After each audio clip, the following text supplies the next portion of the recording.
dear students of class plus 1, welcome to this online class of biology. Students, you have already covered the full chapter digestion and absorption. Digestion and absorption आप chapter complete कर चुके हो. आज हम new chapter start करने वाले हैं. That's name is breathing and exchange of gases. Breathing और एक्सचेंज ऑफ गैसेस क्या है और हमारी बॉडी के अंदर कैसे होता है. तो first term is my dear student breathing. कि ब्रीदिंग क्या चीज़ है आप लोगों को क्लियर होना चाहिए कि ये ब्रीदिंग होती क्या है. तो ब्रीदिंग का मतलब क्या होता है. ब्रीदिंग का मतलब होता है process of exchange of gases. हमारी बॉडी के अंदर गैस एक्सचेंज की प्रोसेस. O2 का बॉडी के अंदर जाना और CO2 का बॉडी के बाहर निकलना इज़ नोन एज ब्रीदिंग. बहुत सारे पर्सन ब्रीदिंग को रेस्पिरेशन से अटैच कर देते हैं, रिप्लेस कर देते हैं. But my dear students, breathing और रेस्पिरेशन दोनों के दोनों अलग अलग टर्म हैं, सिमिलर टर्म नहीं है. ब्रीदिंग का मतलब होता है एक्सचेंज ऑफ गैसेस और रेस्पिरेशन में ऑक्सीजन जो होती है ग्लूकोज के साथ मिलके एनर्जी प्रोड्यूस करती है. जो ये रेस्पिरेशन होती है ये एक बायोकेमिकल प्रोसेस होती है. बट ब्रीदिंग जो होती है ये एक फिज़िकल प्रोसेस होती है. रेस्पिरेशन के अंदर एनर्जी प्रोड्यूस होती है बट ब्रीदिंग के अंदर एनर्जी प्रोड्यूस नहीं होती. ब्रीदिंग के अंदर तो एनर्जी यूटिलाइज होती है. रेस्पिरेशन के अंदर बहुत सारे एंजाइम्स वर्क करते हैं बट ब्रीदिंग में ऐसा कुछ नहीं है. ब्रीदिंग के अंदर कोई एंजाइम वर्क नहीं कर रहे हैं. जो रेस्पिरेशन है, रेस्पिरेशन की ज़रूरत हमारी बॉडी की हर सेल को होती है क्योंकि हर सेल को एनर्जी की नीड है. बट ब्रीदिंग कहाँ से होती है. ब्रीदिंग होती है हमारे लंग्स से. गैस एक्सचेंज कहाँ से होता है. हमारे लंग्स से.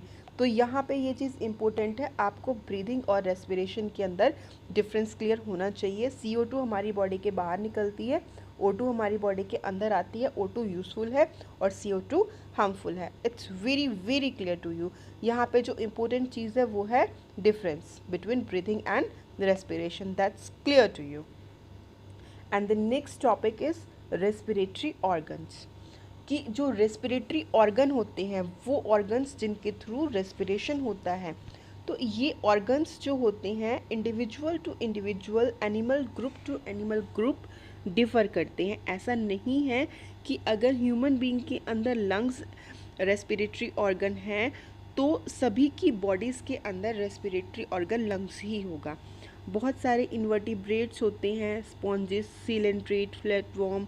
इनके अंदर जो रेस्पिरेटरी ऑर्गन होता है वो इनका बॉडी सरफेस होता है. ये चीज़ आपको याद रखनी है. ये 1 मार्क में ये क्वेश्चन, इस तरीके के क्वेश्चंस पूछ लिए जाते हैं. तो जो कुछ इन्वर्टिब्रेट्स होते हैं, सीलेंट्रेट्स लाइक स्पॉन्जेस, इनके अंदर बॉडी सरफेस होता है रेस्पिरेटरी ऑर्गन. इस तरह के रेस्पिरेशन को क्यूटेनियस रेस्पिरेशन कहते हैं.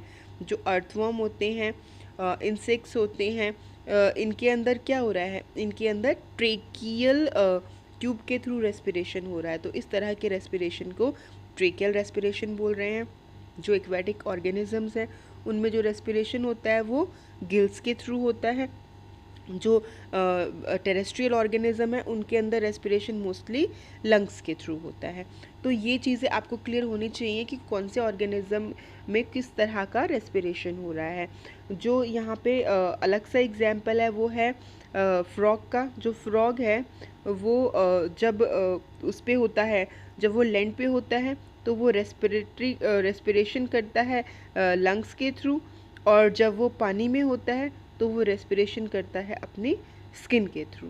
तो ये चीज़ आप लोगों को यहाँ पे क्लियर होनी चाहिए. यहाँ पे बिल्कुल क्लियरली मेंशन है कि जो रेप्टाइल्स होते हैं, बर्ड्स होते हैं, मैमल्स होते हैं, उनके अंदर रेस्पिरेटरी ऑर्गन जो होता है वो लंग्स होता है. फाइन. तो आई थिंक ये चीज़ आप लोगों को क्लियर हो गई है. ये 1 मार्क के अकॉर्डिंग आपको लर्न करना है, आपको क्लियर होना चाहिए. नाउ माय डियर स्टूडेंट्स, हम पढ़ेंगे अपना ही रेस्पिरेटरी सिस्टम. इसका मैं बेसिक वीडियो जो क्लास 10th का वीडियो है वो भी मैं आप लोगों के साथ शेयर कर रही हूँ और इसको भी हम पढ़ेंगे. ओके. तो आप लोगों को सबको पता है कि नोस्ट्रिल्स होते हैं, नोस्ट्रिल्स में एयर अंदर जाती है, ठीक है, नोस्ट्रिल्स के थ्रू नोस्ट्रिल्स ओपन होते हैं फैरिंग्स के अंदर।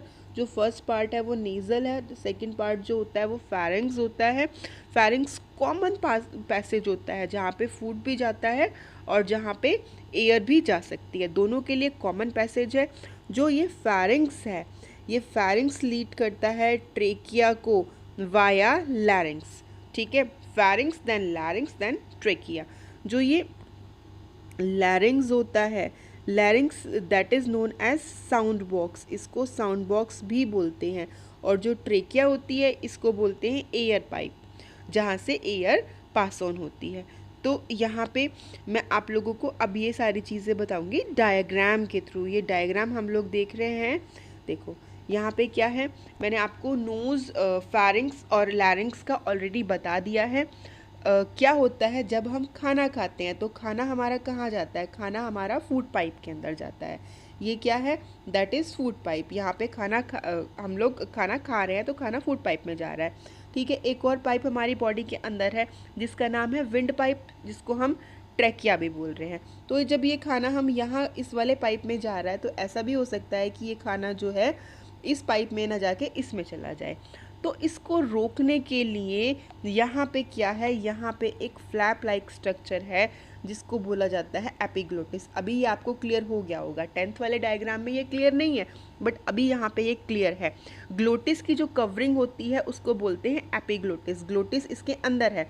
तो ये जो एपिग्लोटिस होता है इस यहाँ पे आ जाता है, ठीक है, इसकी फूड की एंट्री को यहाँ पे रोक देता है। और जब फूड जो है वो बाहर अंदर फूड पाइप में चला जाता है तो ये यहाँ से हट जाता है। ओके, ये चीज़ आपको बिल्कुल क्लियर होनी चाहिए। उसके बाद इसके बाद है लैरिंग्स। लैरिंग्स जो साउंड प्रोड्यूस करने का काम करता है। Then here is trachea. Trachea यहाँ पे आपको दिखाई दे रहा होगा, इस पे ये रिंग्स बने हुए हैं, कार्टिलेज के ये रिंग्स हैं। ये जो रिंग्स होते हैं ये इसको डिस्टेंडेड फॉर्म में रखते हैं, मतलब ऐसे के ऐसे ही रखते हैं। अगर इसके अंदर सपोज कि कभी ऐसा हो कि इसके अंदर एयर ना हो इन केस, तो ये पाइप जो होगा ये पाइप बिल्कुल सिकुड़ जाएगा। पर ये पाइप सिकुड़े ना, ये पाइप डिस्टेंडेड फॉर्म में रहे, इसलिए इसके ऊपर ये सी शेप की रिंग्स प्रेजेंट है। स्टूडेंट्स, जो ट्रेकिया डिवाइड होती है प्राइमरी ब्रोंकाई में डिवाइड होगी। आप देख रहे हैं ये हमारे क्या हैं, ये हमारे लंग्स हैं। लंग्स के ऊपर एक कवरिंग है जिस कवरिंग को बोलते हैं प्लूरा, और ये दो कवरिंग है, अंदर जो है प्लूरल फ्लूइड भरा हुआ है।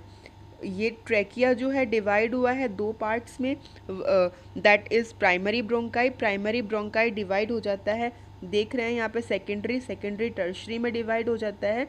और लास्ट में क्या है, एल्वियोलाई है। और इस एल्वियोलाई के अंदर ही हमारा एक्सचेंज ऑफ गैसेस होता है। CO2 और O2 का जो एक्सचेंज ऑफ गैसेस होता है वो इस हमारी एल्वियोलाई के अंदर ही होता है। आप इस डायग्राम में बड़ा क्लियरली देख रहे हैं। ये जो लंग्स हैं स्टूडेंट्स, ये जो लंग्स होते हैं ये आगे की साइड में नहीं होते हैं। लंग्स जो होते हैं हमारे बैक साइड में होते हैं, आगे की साइड में होता है ये हमारा हार्ट।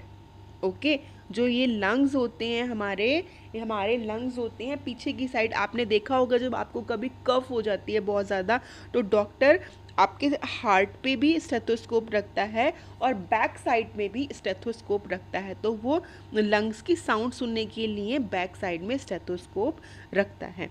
तो ये चीज़ आपको क्लियर होनी चाहिए कि आपके कौन से जो ऑर्गन है उसकी पोजीशन कहाँ पे है, because now you are future medicos. आप के पास बायोलॉजी है +1 में, आपको पता होना चाहिए कि कौन से ऑर्गन की क्या पोजीशन है।